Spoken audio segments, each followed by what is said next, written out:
মঞ্চে আছে প্রধান উপদেষ্টার বাসায় ঢুকে গিয়েছি, মঞ্চে আছে তার বেডরুমে ঢুকে গিয়েছি। আজকে মাননীয় স্পিকার, আমি আপনার প্রোটেকশন চাচ্ছি, কথা বলতে দিতে হবে। মাননীয় স্পিকার, কথা বলতে দিতে হবে। মাননীয় সদস্যবৃন্দ, মাননীয় স্পিকার, মাননীয় কথাটি সদস্যবৃন্দ, বললাম। 111-এর যে তত্ত্বাবধায়ক সরকার ছিল, সেই সরকারটি সবাই জানেন সেনা সমর্থিত তত্ত্বাবধায়ক সরকার বলা হতো। আর গত 18 মাস যে সরকারটি ছিল, সেই সরকারটিকে কিন্তু এই যে আমাদের আজকের যারা বিরোধী দলীয় নেতৃবৃন্দ আছে, সেই জামাত ইসলাম এবং এনসিপি সমর্থিত সরকার হিসাবে সবাই সেই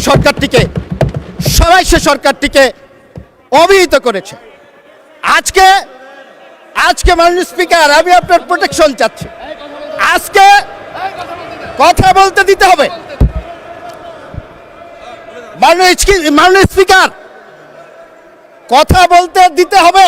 মাননীয় সদস্যবৃন্দ, মাননীয় স্পিকার, মাননীয় কথাটি সদস্যবৃন্দ, বললাম এই কারণে। Order in the house. মাননীয় কথাটি বললাম এই প্রতিমন্ত্রীকে কারণে ডিস্টার্ব করবেন না, যে বক্তব্য গত শুনুন। যে 18 মাস, মাননীয় স্পিকার, গত 18 মাস যে আরামে ছিলেন, সেই আরাম এখন আর হচ্ছে না।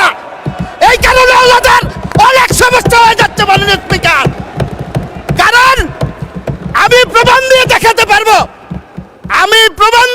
পারবো, বৈষম্য বিরোধী ছাত্র আন্দোলনের একজন নেতা, তার বক্তব্য আছে, সে একজনের সাথে গল্প করছে, বলছে যেইভাবে আমরা কাটিয়েছি, মঞ্চে আছে প্রধান উপদেষ্টার বাসায় ঢুকে গিয়েছি, মঞ্চে আছে তার বেডরুমে ঢুকে গিয়েছি, মঞ্চে আছে সচিবের রুমে ঢুকে গিয়েছি।